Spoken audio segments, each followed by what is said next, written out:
नमस्कार, मैं कमलेश प्रताप विश्वकर्मा। हमारे साथ में भाजपा ओबीसी मोर्चा अवध क्षेत्र के क्षेत्रीय उपाध्यक्ष अंकुश राज विश्वकर्मा जी मौजूद हैं। आपका बहुत बहुत स्वागत है विश्वकर्मा किरण में।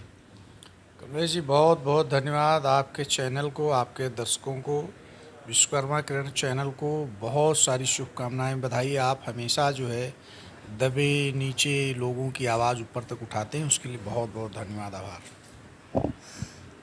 आप कई वर्षों से भाजपा के लिए काम कर रहे हैं। इधर पिछले कार्यकाल से आप क्षेत्रीय उपाध्यक्ष हैं ओबीसी मोर्चे में, काफ़ी मेहनत करते हैं। क्या इसका फल आपको मिलेगा भाजपा से? कमलेश जी, सबसे पहले तो आपके चैनल के माध्यम से मैं बताना चाहता हूँ, भारतीय जनता पार्टी व्यक्तिगत लाभ और किसी लालच के वश के लिए नहीं की जाती है। जिसको प्रदेश, राष्ट्र और अपने देश भावनाओं से प्रेम है, समाज की सेवा करने का संकल्प है, भारतीय जनता पार्टी में काम करते रहिए। आप व्यक्तिगत लाभ अगर लेना है तो संगठन में आप काम नहीं कर पाएंगे, आप अपना व्यवसाय कर लेते हैं लोग। हम लोग संगठन का जो एक व्यवस्था है, संगठन के तहत पार्टी जो जिम्मेदारी, जो दायित्व देती है, उसको ईमानदारी पूर्वक धरातल पर जाके जनता के बीच में रहते हैं, उनके सुख दुख में रहते हैं और अपने समाज के लोगों को भी साथ में लेकर चलते हैं, उनके सुख दुख में भागीदारी रहती है। हमारे अवध क्षेत्र में 82 विधानसभाएं हैं, 15 ज़िले हैं। लगभग मैंने हर विधानसभा के हर मंडल में बैठक की है और अपने समाज के लोगों से बैठक कर संवाद किया है, मिलते रहते हैं, निरंतर बात करते हैं। और रही बात मिलने ना मिलने की, तो ऐसा नहीं है। भारतीय जनता पार्टी ने बहुत कुछ दिया है विश्वकर्मा समाज को, हमारे लिए क्या आज पूरे देश के लिए गर्व का विषय है कि माननीय मोदी जी ने पीएम विश्वकर्मा योजना लाकर पूरे देश में विश्वकर्मा समाज का गौरव बढ़ाया है। और विश्वकर्मा समाज के साथ साथ जो भी लोग ऐसे काम कर रहे हैं, उन सब का गौरव बढ़ाया है। आज हम दिल्ली जाते हैं तो बड़ी बड़ी होर्डिंग लगी हैं, उस पर लिखा रहता है पीएम विश्वकर्मा। बहुत से लोग तो अवध क्षेत्र में हमको देख कर तो बोलते हैं प्रधानमंत्री पीएम विश्वकर्मा जी आ गए। आज ये बड़ा गर्व और खुशी का विषय है कि माननीय प्रधानमंत्री जी के नेतृत्व में पीएम विश्वकर्मा का गठन हुआ और वो ऐसा बनाया गया है कि वो आजीवन के लिए वो पीएम विश्वकर्मा समझिए कि एक वो आयोग टाइप से बन गया है कि उसको कोई हटा नहीं पाएगा और ना कभी हटेगा, निरंतर मजबूती मिलती रहेगी। उत्तर प्रदेश में भी भारतीय जनता पार्टी ने हमारे महिला आयोग में भी एक मेंबर हैं, हमारी ओबीसी आयोग में भी एक मेंबर हैं, ललित कला बोर्ड में भी हमारे राज्य मंत्री हैं और उत्तर प्रदेश में माननीय हंसराज विश्वकर्मा जी को विधान परिषद सदस्य बनाकर फिर उनको राज्य मंत्री बनाया गया है।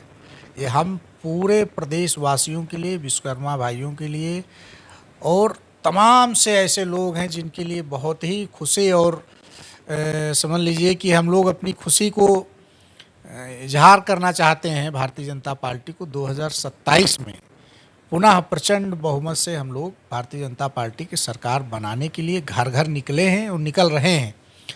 पूरे उत्तर प्रदेश में 403 विधानसभाएं, हर विधानसभा में हमारे विश्वकर्मा समाज का 15 से 25 हज़ार वोट है।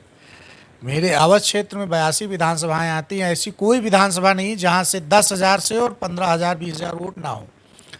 तो हम लोग पूरा विश्वकर्मा समाज भारतीय जनता पार्टी के साथ था, है और आगे भी रहेगा। हाँ, अपेक्षाएँ रहती हैं।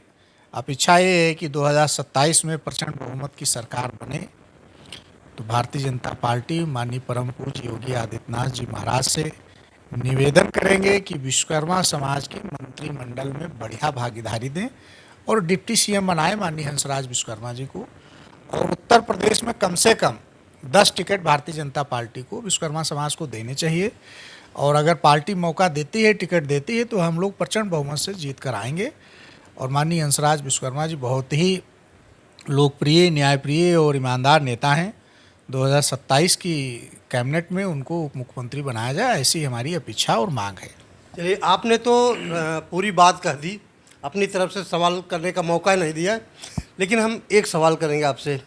आपने कहा हम दिल्ली जाते हैं तो प्रधानमंत्री विश्वकर्मा योजना की होर्डिंग दिखाई पड़ती है, लेकिन जब विश्वकर्मा समाज के लोग लखनऊ आते हैं या सीतापुर जाते हैं तो जगह जगह तमाम अवसरों पर अंकुश राज विश्वकर्मा के तमाम होर्डिंग्स दिखते हैं, कटआउट दिखते हैं।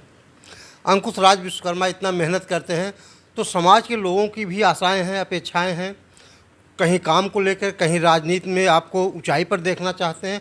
तो सवाल मेरा यही था कि क्या भारतीय जनता पार्टी अवसर देगी आपको?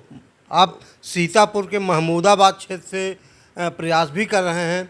पिछली बार आपने लखनऊ कैंट मांगा था, आपको टिकट नहीं मिला, तो क्या संभावनाएं हैं? नहीं, देखिए, भारतीय जनता पार्टी में ही संभव है। पूर्व की सरकारों ने कभी ऐसा ध्यान ही नहीं दिया विश्वकर्मा समाज के बारे में कि विश्वकर्मा समाज है क्या। भारतीय जनता पार्टी ही एक ऐसी पार्टी है जो सर्व समाज की चिंता करती है, सर्व समाज को संगठन में, सरकार में भागीदारी देती है। और पार्टी ने अब शुरुआत किया है, हमारे मुखिया को आगे किया है, अब हम लोग भी पीछे से आएंगे। आज हमारे एक मंत्री हैं, हम लोग भी भाई के पीछे जो है, अगर पार्टी टिकट देती है तो तन मन धन लगा कर जीत के आएंगे, सदन में साथ में काम करने का मौका मिलेगा। और ऐसा नहीं है, भारतीय जनता पार्टी ने निश्चित ही विश्वकर्मा समाज का सम्मान किया है और आगे भी करेंगे, ऐसी अपेक्षा है। इस बार पूरे उत्तर प्रदेश में 17 में और 22 में एक टिकट मिला था, मगर वो विश्वकर्मा समाज से डॉक्टर केस मुरारी विश्वकर्मा जी हैं। वहाँ किसी कारणवश, क्योंकि जब वो लड़ते हैं तो वोट उनको 70,000 65,000 मिलता है। इससे पहले जो लोग लड़ते थे तो वहाँ 20,000 15,000 वोट मिलता था भारतीय जनता पार्टी को। अवध क्षेत्र में हमारे 82 विधानसभाएं हैं। मैं महमूदाबाद 151 से तैयारी किया हूँ, चाह रहा हूँ संगठन का आशीर्वाद मिलेगा तो तैयारी है हमारी।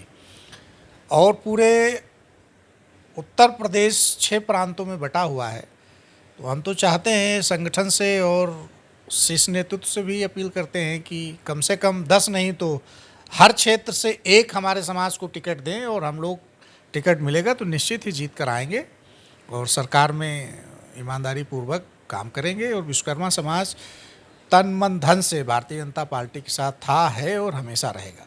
आपकी उम्मीद बनी रहे और आपको सफलता मिले। बातचीत करने के लिए बहुत बहुत धन्यवाद। धन्यवाद आपके इस चैनल को, और प्रदेश में जितने भी भाई आपके इस चैनल को देखते हैं सबको बहुत बहुत शुभकामनाएं। धन्यवाद।